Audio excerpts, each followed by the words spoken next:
If you ain't a gator, you must be gator bait. If you ain't a gator, you must be gator bait.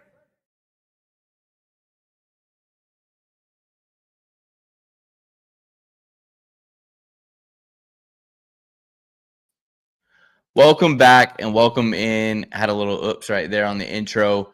We got just feels very familiar show with yet again another loss. Like the comment says right there, such a disappointing start to the season. It's just kind of insane I don't know, man. It really is sickening. Like truly, truly sickening. Let me see. Hang on a second. Let me get my notes. Hang on a second.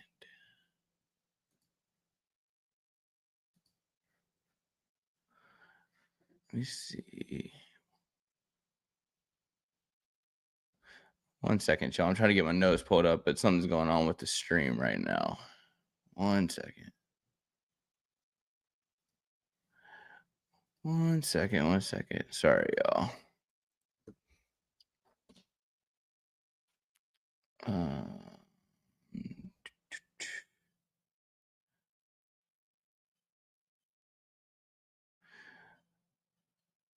Okay. Sorry about that, y'all. Sorry about that. Okay. All right. Now we're locked in and ready to go. So we're going to talk today. We're going to talk about the Texas A&M game. We are going to talk about Billy's press conference. We are going to touch on Mississippi State and just maybe some coach talk, just some possibilities of who the coach is going to be, like who the next coach will be. Just diving into the Texas A&M game, it really is kind of insane, to be honest, to watch this team and watch the talent that's out there and to watch a coach run all of this talent into the dirt. I mean, I just can't comprehend why or how he can be so egotistical into believing that he's the play caller that he thinks he is. I feel like in life you got to look at yourself in the mirror sometimes and just like, yeah, I'm not good at that. I'm not good at that. It's not that he's bad at being a coach overall. I think he's definitely the GM type of coach. He can recruit. He can, he's a player's coach. He brings people in, but it's like at some point you got to delegate that to somebody else. Somebody else has to do that. Somebody else has to do the play calls. Because if not, you're not going to save your job here. Like, it's just not going to happen. You're not going to save yourself here, and you're not going to last long here if you're egotistical and you're doing the things you're doing. Just watching the Texas A&M game, some of my takeaways are, number one, yet again, clock management. We're sitting there going into the second quarter, and I'm watching just tick, tick, tick, tick, tick, tick, tick, tick, time just ticking off. We got timeouts right there, and I'm watching the clock tick down, 25, 30 seconds, and I'm like, what are we doing? Why is this such bad clock management? I don't care if you try to say that's a lag way, Billy better be on that sideline screaming and hollering at him to snap the ball, but he's not. And that's the problem with this team, is that no matter what, you coach clock management. These teams go through 2-minute drills. Not just the Gators, teams in general go through 2-minute drills. They go through, you got to play fast-paced football, and they're just not doing it. They're not. It's always clock management. Something always boils down to that. And it looks, and I think this is a sad part too, is that being in a game is fine. That's great. That's awesome. Okay, we're in the game. We're right here. We're competing. Whatever. So forth. The problem at the end of the day is that when the clock strikes all zeros, we always have a lesser score than they do. Always. We don't win the big games. Okay, you want to talk about the Texas game? That's fine. That was a big game, but yet again, home is saving him. I'm going to read y'all a couple of things that I've read this week and seen this week, which is mind-blowing to me. And it just falls right in with Billy's tenure at Florida. It says Florida's 34-17 loss at number 5 Texas A&M dropped the Gators to 0-14 in games versus ranked teams away from Gainesville under Billy Napier. I mean, and yet he goes in there and he wants to talk about, and he does. He constantly talks about the players. I don't think that we as fans talk enough about how much he throws the team under the bus. I don't think that I can think of a press conference that he has done where he has taken any type of self-blame, where he has thrown himself under the bus and said, yeah, I screwed that up. Me, myself, Coach Billy Napier screwed that up. He doesn't do it. Oh, well, we got to play better around Lagway. Oh, well, we got to do better here. You know, when Lagway is playing bad, oh, well, their surrounding cast has to do better. No, bro. No. Take some self-awareness and look at yourself in the mirror and go, that was me. And go out there to the media and say it. I think us as fans would respect you more than you going in there and looking like you have the same stuff written down on your hand and you constantly look at it. And you can tell when he's almost suffocating within the press conference. He just is guzzling down that water. Every time he's in an uncomfortable situation, he's popping that top off, and he's drinking the water, and he's trying to give himself a moment to try to stop stuttering and grasping at things. He's just constantly tripping over himself every single time. And I'm not okay with that. I'm just not. I'm not okay with the fact that he goes into the press conferences. He says the same thing every single time. There's no type of blame or anything on himself. None. He will be so quick to throw them. I can't even believe the players are okay with it, to be honest with you. But that's the first thing. Here's the second thing that I got to read y'all. Florida's 21-23 mark under Billy Napier is the worst for a Gators coach through 44 games in the modern era and since Tom Lieb from 1940 to 1945. Tom Lieb was 20-25. Lieb was hamstrung when most of his players departed to fight in World War II.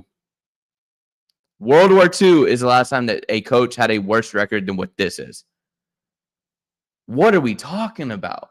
Like, what are we talking about? And the last thing I'm going to read before I touch on this is that the Florida Gators have not scored a point in the fourth quarter since September 6th. That's disgusting. That is absolutely disgusting. It's insane to me that this is what is leading this football team that has been so it's a massive, massive university. A massive university. And this is what we're putting out on display. We got a guy who goes into this press conference and looks at the media and speaks right into that microphone and tells everybody, hey, we're close. We're close. We're right there, about ready to pop. We're real close. And what does he do today? He finds every single second he can to bring up that Texas game. Good job. The blind squirrel found a nut. Good job. You won it. That's fine. You put pressure on Arch Manning and you figured out a way to beat them. Good for you. That's great. Oklahoma couldn't do that in a rivalry game. That's perfectly fine. You get that pass there, you won that game, I guess. But you still went and lost the next game when you know your job is on the line. So you need to win out, and your job is on the line, and you can't get it done. And not only can you not get it done, you are an embarrassment to the university when it comes to 3rd and 8. We're running it up the gut with Jaden Ball. What are we doing? What is it? How does this even make sense? And everyone said, well, DJ's not playing good. DJ's not playing good. I ain't even saying that DJ's playing good this year. But do you think he has any confidence? Do you think he has any rhythm that he looks at and goes, okay, we've played these other games, and in clutch situations, what's happened? What's happened? He has not had a chance to go out there and be able to use his arm to extend the drive. Oh, it's 3rd and 4, 3rd and 5. Coach Nape doesn't trust me to put the ball down the field. We're throwing a bubble screen. We're throwing a little hitch screen. We're handing the ball off.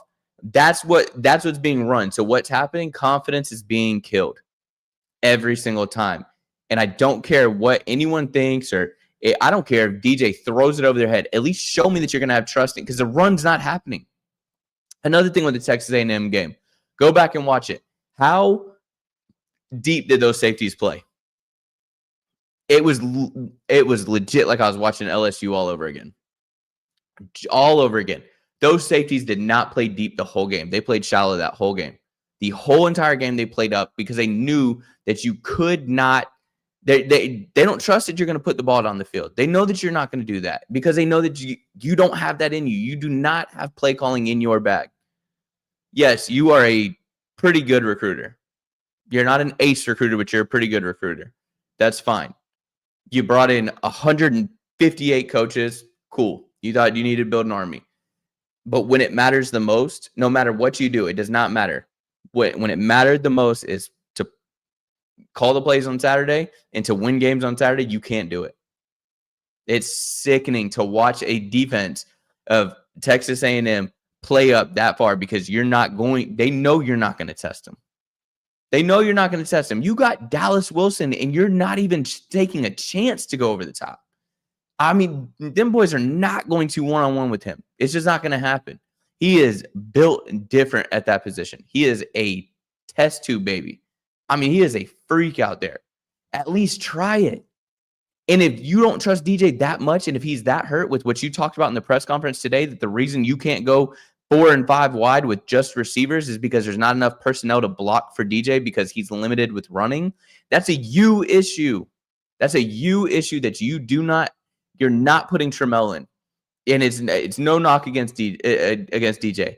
I love the way DJ played against Texas. He dialed it up and he was picture perfect at doing it. And that play calling that we did against Texas, it was nowhere to be found against A&M. Nowhere to be found. It's sickening, like truly, truly sickening to sit here and watch it. But yeah, just going down the clock management. Another thing that's embarrassing. This is such a mockery that they sat up there in that booth. The media team sat up there, and what did they think of doing? They're like, you know what we're going to do? Minute or so left in the game, we're about to play Tom Petty Won't Back Down. That's what we're going to play. That's what you are bringing to this university, Billy, is that we are the laughing stock. We got Texas A&M. Yes, they're a great team. Shout out to them. Kudos to them. But they are playing what is a tradition now in the swamp, what people go to the swamp to see. They wait for the start of that fourth quarter, sing Boys from Old Florida, and then boom, right into Tom Petty. Lights everywhere. Everybody, rival fans want to come to the swamp to sing that song, and they're using it as a joke over there. What are we doing? I mean, golly, it's insane. Truly, truly, truly insane. I just can't vibe with it. I can't get behind it. The fact that Billy is still our head coach.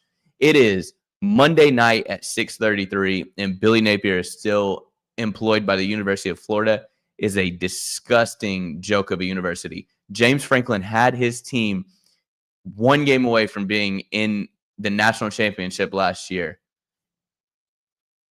and they let him go. They said, you're not getting it done. We realize, and it's not, everybody's like, oh, well, that's too soon. No, they realize Franklin's not winning the big games at Penn State. He's not beating the big dogs when it counts. He didn't beat the Oregon this year. It's been a continuous thing, but he still had winning seasons. How are we not seeing the bigger picture here? How are we not seeing this? I'm not an athletic director, and I can tell, like, hey, this ain't going good. The same thing with other schools. If you look at it, even with FSU. FSU's got Mike Norvell over there, and I can tell you, hey, that's not looking real good. What are we doing here? The only thing with them that makes sense is that massive, massive buyout. But at some point, you just gotta cut the cord and go. You gotta be done with it. I don't care about friendships. I don't care about none of that. There's no friendships in this game. It's not. If you want to be great, there's no friends here. That's why Dan Mullen isn't ever going to be great, because he's too loyal to his people. Same with Nate. Strength and conditioning coach is his friend. He brings him in. It's disgusting, man. But yeah, Mr. Bassman, Billy's presser was a snooze fest. 1,000% a snooze fest. It was the same exact thing every single week. Every single week. It's the same thing. The only thing that's different about this presser compared to the others is this man sat there. Scott Strickland doesn't show up to these pressers, not the Monday pressers. Scott Strickland was in there, and he got asked the question about James Franklin being fired. And what does he go bring up? Oh, yeah, they didn't used to pay us a lot, but now they pay us a lot. Like, now they pay us a lot of money. And I'm like, he's literally showing it to your face that it's like, well, hey, go ahead, fire me. You're going to pay me a lot of money. Go ahead, fire me. Like, let me go. He's tapped out. That is a tapped out man. He does not care. It's over with for him, and I think he realizes it. This is why you don't go get up-and-coming coaches and give them everything. I mean, it just pisses me off. It really does. It's such a sick feeling that, and and to be honest with you, watching that press conference, and as much as it was a snooze fest, it brings me some type of joy because I know the end is near. I do. I know it's coming. I know it's right there. I know that it is right there. It's coming. And so, it's just, it's frustrating. As fans, it's really, really, really frustrating to sit here and watch this university that most of us, if you're in here watching this, it's because you care about this university. And we're just watching it just absolutely burn to the ground. So I don't know. Just, you got to go into this coaching hire because it's going to happen. It's the inevitable. Billy's not saving his job. Billy's going to be fired. I guess I shouldn't say that. I don't know. Scott Strickland's still leading the way, but whoever you hire next, you have to go get somebody, and they got to be somebody that excites this fan base. And to be honest with you, this is a offensive university. It's like Silk said it the other day on Stadium and Gale. Steve Spurrier built this house, and what he built it on, the fun and gun. He built it on a high-powered offense. Put the ball in the air. We're going to go score a lot of points, and we're going to make you have to try to stop us. We're going to make you try to stop this offense. It's a high-powered offense, not this dink and dunk type stuff that we're just trying to maintain the game, that we're trying to squeak by wins, and it's like, okay, well, we're getting wins. No. Urban Meyer's offenses, Steve Spurrier's offenses, they go out there. Even Dan Mullen's offenses went out there to put their foot on people's throats. You got to go get somebody like that. You need someone that's going to bring that juice back here. Who is that? I don't know. Who do I want it to be? Lane freaking Kiffin, please. I mean, send him a blank check and you say, you fill this out. Whatever you want, you fill it out, and we'll make it happen. It's the only way. It's the only way that this university is going to come back to any type of relevance. I do think there's other coaches out there that can win and that they can bring some relevance back, but we cannot go the G5 route. It's not going to happen. I'm so sick of watching this freaking buzz cut man talking in this press conference. I really am. But yeah, it's just, yeah, I've heard that Strickland's out on Kiffin too, but I don't know if it's going to be fully Strickland's. I don't know if it's going to be fully his choice. But yeah, a little bit more on the press conference.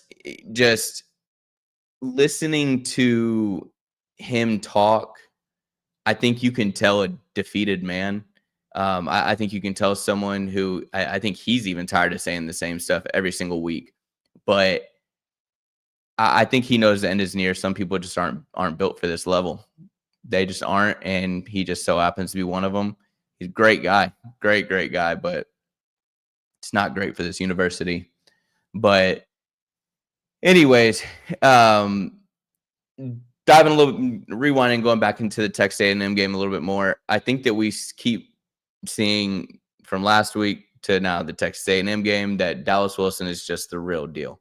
He's that guy. He finds a way to, if that ball is in his area, he's going to make it happen. He's going to find a way to make it happen.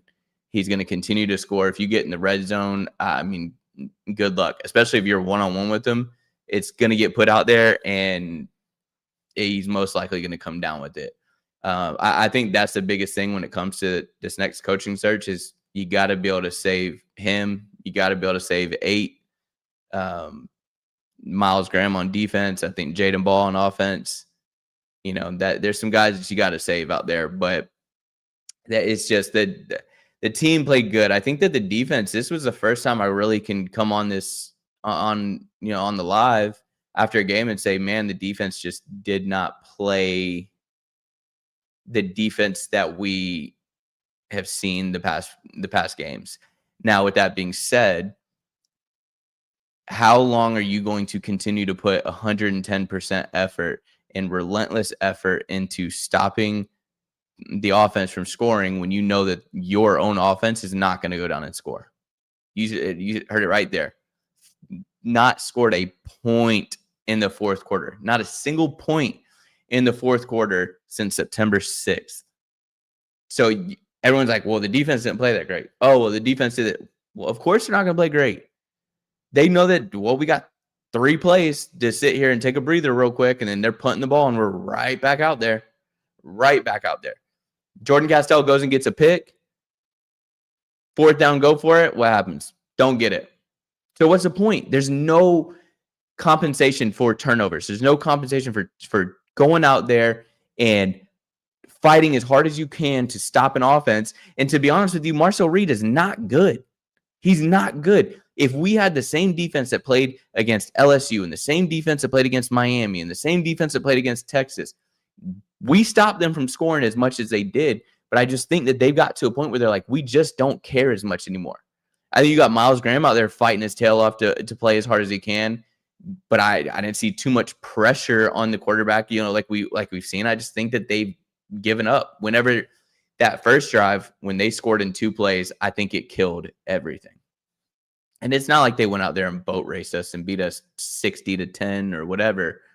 But you could just tell, and it just shows you, I think they were given maybe 65, 70% effort, and they're still better than most in the country given that little of effort.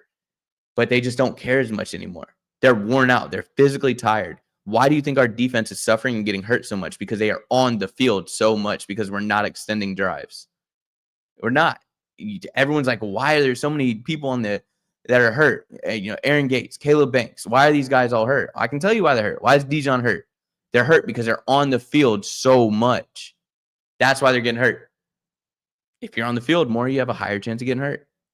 So it's just, that's the stuff that's so frustrating. And I think we're looking at it. It's like, it's not even just a strength and conditioning type deal.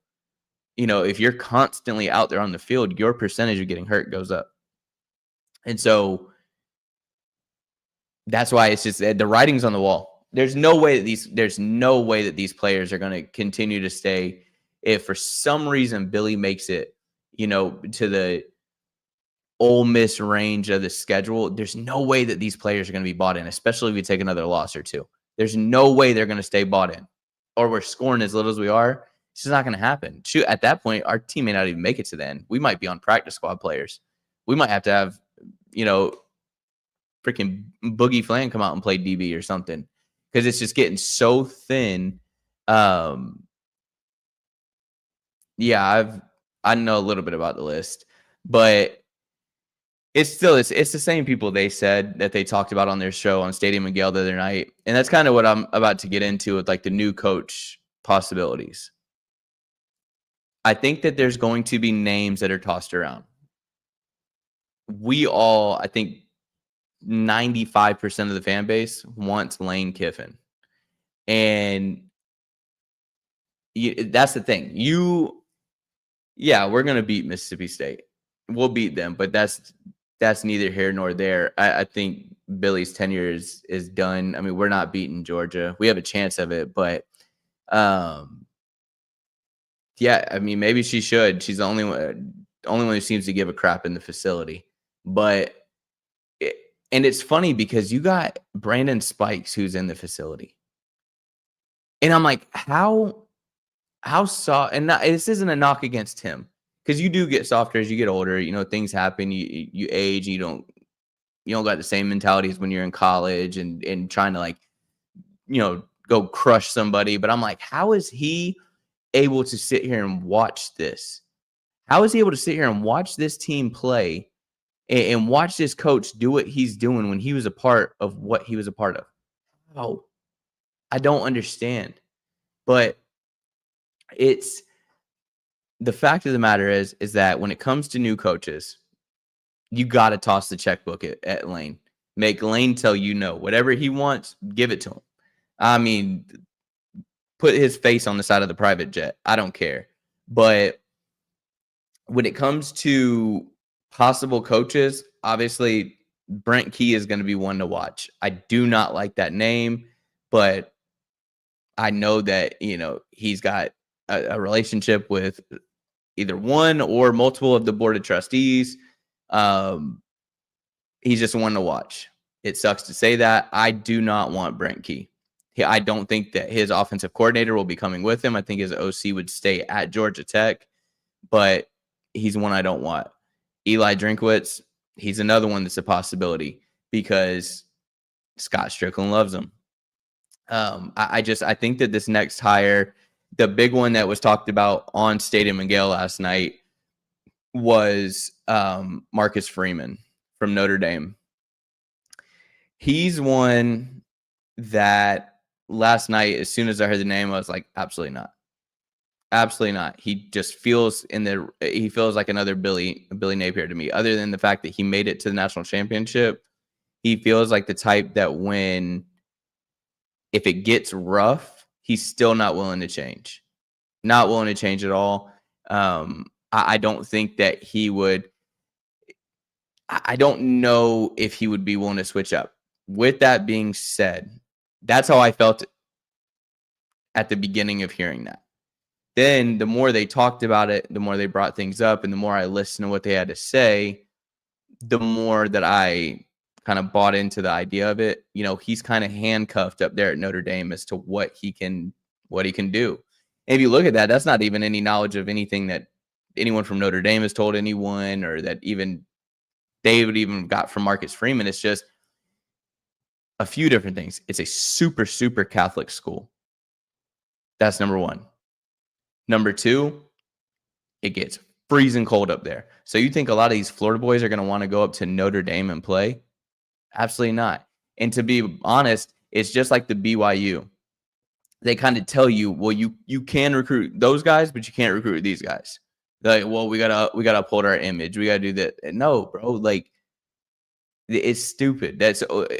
With that being said, that's why with the Marcus Freeman, he's not my number one guy or number two, but he is up there. And I do think he would be a good hire, but I don't think he's the fit we need.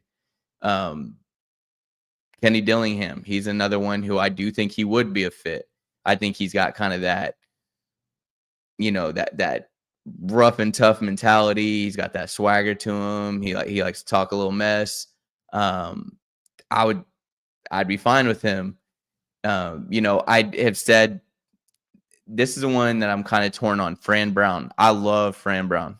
I think he's going to be an amazing coach. But like it's been talked about on here, we don't know if he's there just yet. But you got to toss the checkbook at Lane. Send him a blank check, whatever you got to do. Fly up there in the private jet, hand him that check and say, you fill that out for whatever you want, and make him tell you no. Because I truly, truly believe after listening to Lane talk at the press conference after his game when he said our red zone offense showed up about as much as our student section did, he is never going to have to worry about that at the University of Florida. Another thing he's complained about is no night games with Ole Miss. And they just released Ole Miss versus Oklahoma is going to be 11 a.m. Central Time. That is when that game is kicking off. Well, guess what? I don't know if you've taken a look, Lane, but we haven't had a 12 o'clock game yet. Not one. So who knows? I think a lot of people are like, Lane's not leaving Oxford to come here, or like a lot of people are worried that if Lane takes a couple of losses and doesn't make the playoffs or whatever the case may be, that's going to change the mind. No, absolutely not. From what I know, I've heard yes, I've heard no, but I don't fully know if Lane's on the list. But I know that if you look at Hugh Hathcock, it was shared, and I'll show y'all. I saw this. This was posted. It says, hire Kiffin, and he put right there, agree, go Gators. Hugh Hathcock, if you don't know who he is, his name is on the side of the swamp. He is a massive, massive donor. And I think it's going to take someone like that stepping in and basically telling Strickland, like, hey, you need to figure out going and getting Lane Kiffin or I'm pulling funding. Because you want to talk about the biggest way to get Scott Strickland to bend the knee and do what you want, tell him you're going to stop giving him money. Tell him he's not going to be able to do any renovations to the swamp. Tell him he's not going to be able to do any of that stuff. Watch what happens. I guarantee he gives in and he offers that money. Again, you have to make Lane say no to us, not the other way around. Yeah, Lane beat Georgia last year. I personally think he beats Georgia again this year. I think that he could end up losing to Oklahoma, but who knows? I'll be honest with you too. I think a lot of people are like, well, if Lane makes the playoffs, like we're having to wait because of this and that. Why? Lane will open up the portal. It's not like his Ole Miss guys are bad. So try to keep some of these guys that are at Florida. Go puzzle in a few pieces that we need from your Ole Miss guys or a chunk of them. Bring them down here.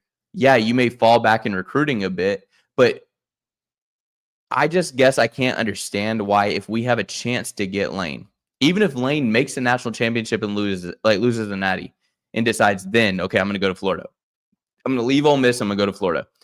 I guess I don't understand why us as Gators fans, we've suffered long enough. We have suffered this for 4 years. So if that means we have to suffer for 1 year of recruiting to get Lane Kiffin here for longevity of winning, who cares? I don't understand the thought process behind that. I just cannot. I can't. It'll be all right. If we have to wait until, early January, whatever for him, we can wait. If there's a possibility, and everybody is talking behind closed doors, telling you right now, if Lane is even the slightest bit interested in Florida, I can guarantee you his agent is already somehow in talks with the University of Florida. Someone's talking to him, whether it be a booster is talking to that agent or a board of trustee or even Scott Strickland himself. I don't know. I think at this point, I think that the Scott Strickland, Lane Kiffin hate would be set aside because I think Scott Strickland knows that he needs to not tarnish his resume. Yeah, he would. I mean, he has been known to go hit that portal and make it work. And I'll be honest with you, I don't want a TCU year where TCU hit the portal and they make the natty and they got absolutely curb stomped by Georgia, and then nothing since. But I'm fine with it. If that means he comes in and he has to hit that portal and, whatever the case may be, I don't care. Bring him here. This man is making it work with Trinidad. This quarterback was so far back on the transfer portal list. He played for nobody the year prior, and this man's in here competing in SEC games. And everyone's like, oh, well, look, he barely beat Wazoo. He barely beat them. Okay, who does he play next week? Who did they play last week? I guess the week prior because they had a bye week. But you come in, yes, those guys are looking and going, hey, we got to go play Georgia next week. So if you mean to tell me that they're going like, well, all right, we got to go play this game, but we're going to get up for that Georgia game, but we got to go play Washington State first. Bro, that happens. It's trap games. You know what the difference is? He found a way to win the trap game. Billy doesn't win the trap games. And so, yeah, Lane Kiffin would recruit so well here. Everyone's like, well, he doesn't recruit that great at Ole Miss. It's Oxford, Mississippi. I do not care. Anyone who tries to tell me that Oxford, Mississippi, that Ole Miss job is better than this Florida Gator job, you are out of your mind. You are so far out of this world thinking that he will recruit so much better here. And especially when he shows it, a lot of those guys don't want to go to Ole Miss. They want to stay in Florida. Not that they want to necessarily go here, but one of the three they want to go to because they want to stay close to home. And yeah, 100%. That is Spurrier 2.0. He is Lane Kiffin is the University of Florida. That's all there is. That's all there is to it. He is what the University of Florida needs. And I'm telling you, you got to go make it happen.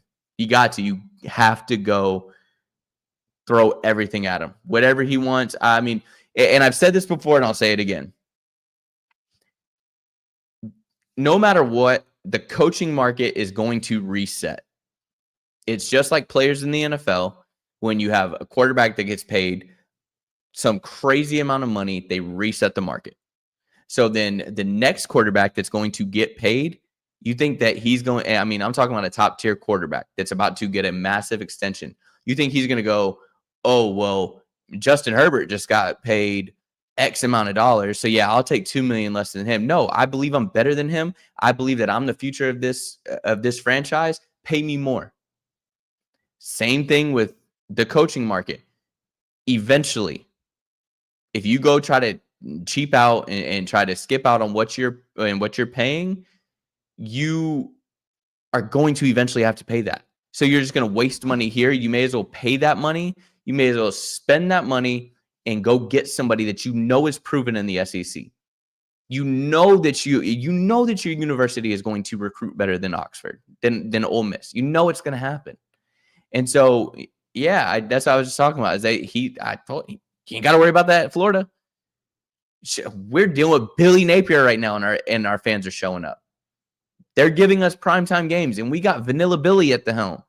And so, if Lane wants 10 years, 150 million, go for it. You want to flex the Gatorade stuff? Go get the money.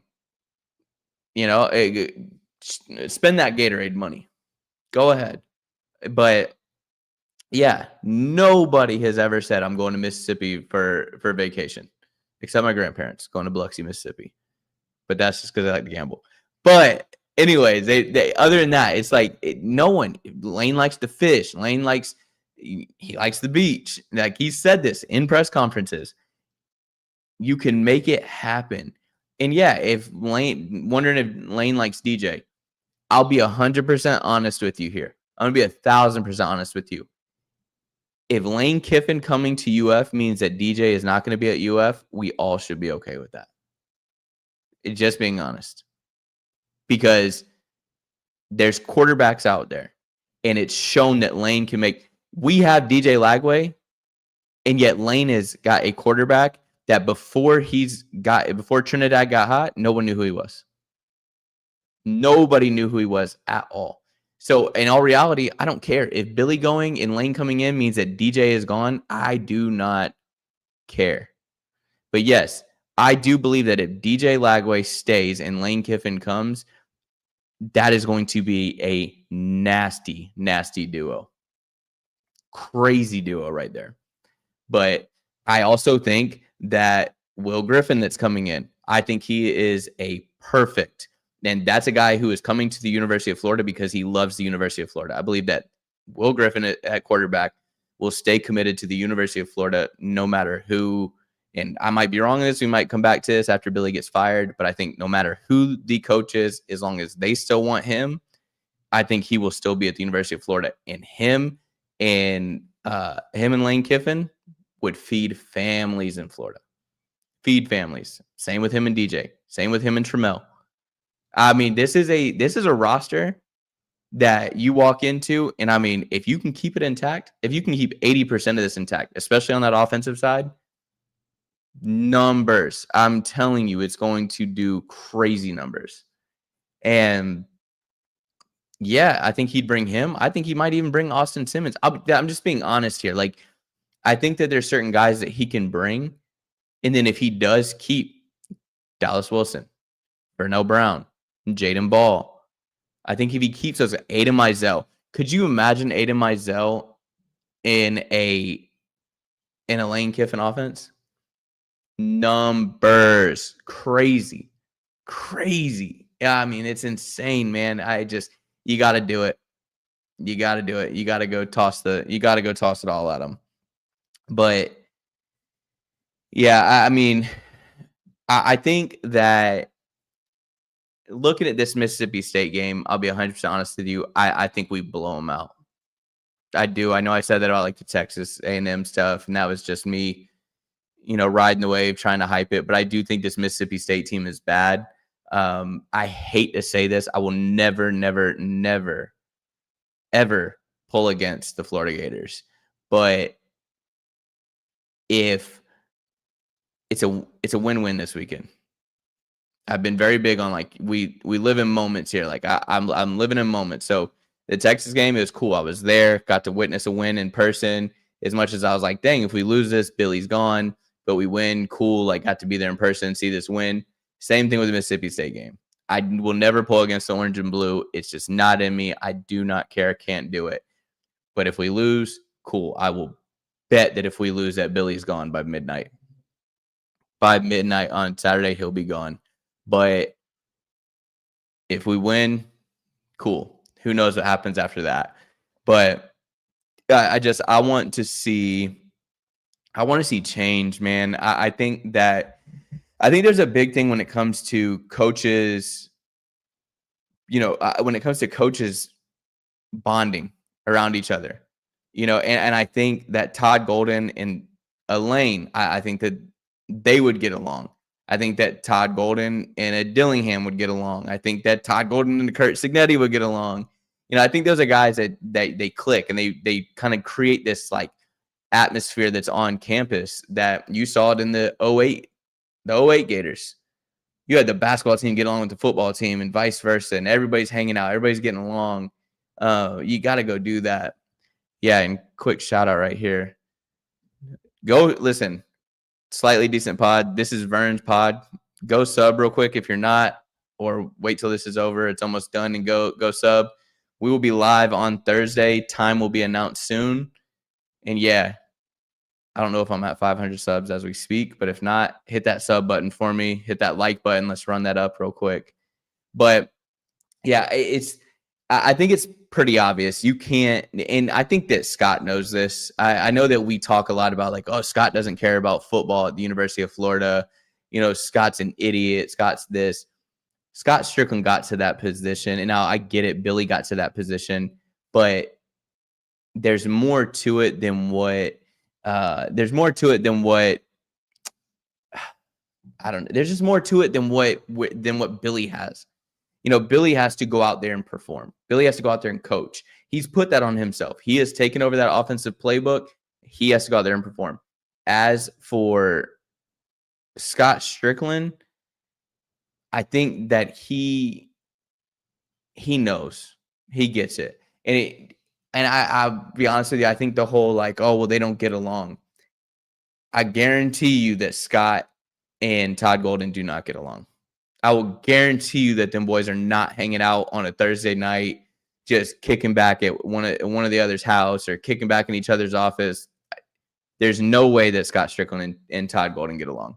But you know why Scott Strickland's okay with Todd Golden? It's because Todd Golden's winning. And Todd Golden's going to continue to win. He's going to continue to win into this season.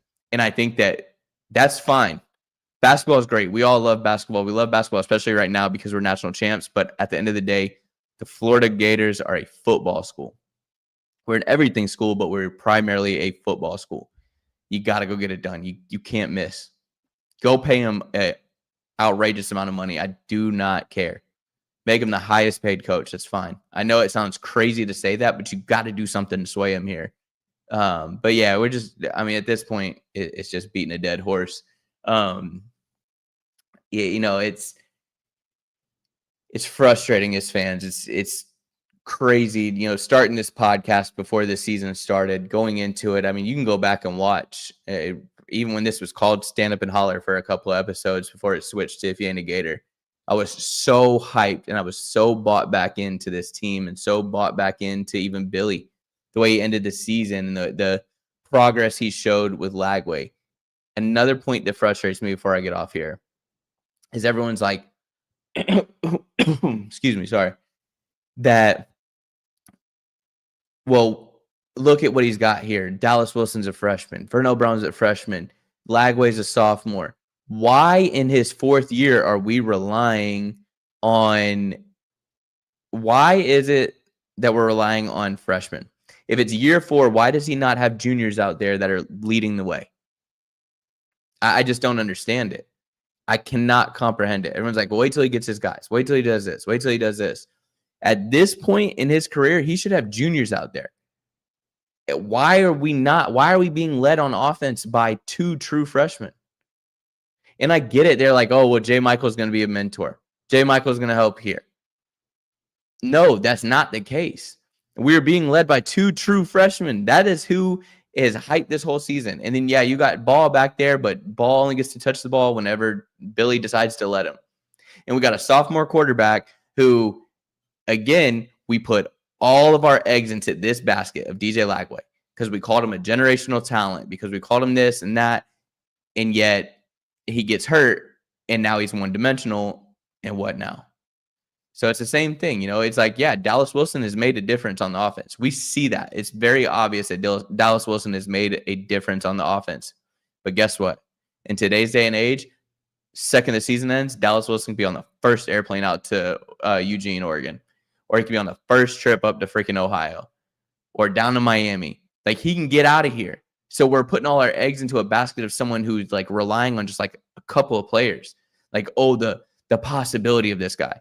We relied on a true freshman in DJ Lagway last year going into this year that he was going to be this amazing guy, this amazing generational talent, Heisman contender. What happens if that's what happens with Dallas Wilson? I don't think it will, but what if it does? So all our eggs are in that basket now? Is that what we're going to continuously do here, is just keep talking about that? If we lose guys, we lose guys. More guys will come in. There's talent all over the country, and people like Mizzou, they don't got Dallas Wilson, and they seem to just be winning ball games. So if you're stressed about that, it'll be all right. We're going to get players in here. It just matters. The coaching hire matters. Go get me Lane. Go get me Lane, Scott. Please. I got $17 that I will send you right now to add to the funds of getting him. But that's all I got. The Mississippi State game, I think that we steamroll them. I just don't think they're good. They're coming into the swamp. I don't think it's gonna. I wish that we wouldn't pack the swamp. I wish that we'd put a point out there to Scott Strickland and not show up. I hate to say that because that looks bad to future coaches, but at some point you got to show something. Us as fans, we have to show that, hey, we're not showing up to games. We're not spending money on these games. We're not spending money at the concession stands. We're not buying the gear that's on campus. We're not doing any of that stuff until you make a change, because you just keep kicking your feet up and doing what you want. But again, they're going to pack the swamp. It's going to be loud. Mississippi State's not going to be able to handle it, and it's going to be over with. So, it's let me see. I watched High Top Sports Live today. Let me put this on the screen real quick. I watched High Top Sports Live today, and they said he'll be fired and the time will be right. What are your thoughts on that? Yeah, to be honest with you, I think when it comes to him being fired, I almost feel like it's kind of like a done deal. I don't know that. I don't have an insider at the University of Florida, but it just feels like, especially the way he talked today, it feels like he's done. Like, I think he knows. I think he's done mentally himself. Even he might be fired. Who knows? Like, they may have already cut the cord and just said, all right, like, we're done with you, but we're going to let you. And maybe he does coach till the end of the season. Who knows? Maybe he does a Muschamp. Maybe he does a Ron Zook. And if so, cool. I'm fine with it. You know what, Billy? You want me to say, hey, man, cool. And we end this on a high note. Go beat FSU. If you stay till the end of the season, go beat FSU. That's all I ask. At this point, we can lose the rest of the games. But please, please, please, please, please go beat FSU. In the swamp. I do not want them planting their flag. I do not want them tearing up our field. But I don't know. I think it's all but done. And I think we'll see that soon, or at least I hope to. But yeah, FSU is in a way worse situation, but they still, as you saw on Saturday, we cannot do good against players like Marcel Reed, who can pull the ball and they can run, and Thomas Castellanos can do that. So it's still going to be a tough game. It's still a rivalry game. So even if we do have an interim out there, that's all I want. That's the last thing I want from this season. Two things I want from this season. Beat FSU, go hire Lane. That's it. But JB, I think that was his last press conference. Yeah, it could be. It could be his last press conference. I'm not getting my hopes up, though. Scott Strickland still leads the way, but I really, really do hope it was. And I hope that I never have to see that man freaking panic and drink water and stumble over his words and avoid every single question that he doesn't like ever again. But anyways, that's all we got for today. I just wanted to get on here and kind of give my thoughts on the press conference. Like Kenny said, I hope that was his last press conference. I hope that's the last one that we ever have to see that man give again. But give a little thoughts on the Texas A&M game. It just felt like an embarrassment. It truly, the players out there doing what they did to our players, playing won't back down. It's a joke, man. It really is. It's a joke, and I can't believe that it makes me angry, and I ain't playing on the team, and I'm not coaching the team. I'm like, I don't know how that doesn't infuriate you guys. I truly don't. And I saw a tweet today that said that if Cassius, who was doing what he was doing at the 50-yard line to Austin Barber and to the O-line, if they had did that to the 08 Gators, that would not have been the same. It would not have been the same ending. I can promise you that. They would not have been just standing there letting this dude do that to them. No chance. Zero chance that they let that happen. But that's all we got for today. Like Vern said, we are going to be live on Thursday. Check the socials. So check Instagram, check Twitter. I'll be posting what time for Thursday, and we will go live, get Vern's thoughts on everything that's going on. I think that the way that he feels right now might surprise you. So you got to tune in, hear what he has to say, and listen to him talk about this coming from a former player and someone who's been in their cleats before and did what they've done. So, and even was a part of a coach being fired. So, yeah, tune in on Thursday.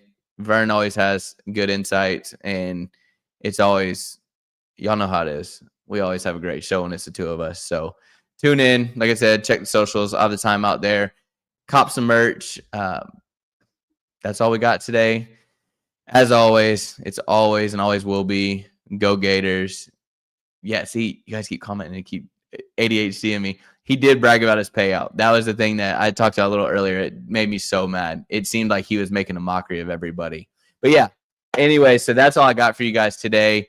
As always, Go Gators. Junkyard Dog, give me a Go Gators in the comments. Bet you won't. But yeah, it's Go Gators. Always and forever, always repping the orange and blue. I'll never wish for a loss, but if it does happen, at least we know that's the end of this absolute terrible clown show that's going on. But yeah, Go Gators. You guys know how it is. If you ain't a Gator, y'all know the rest.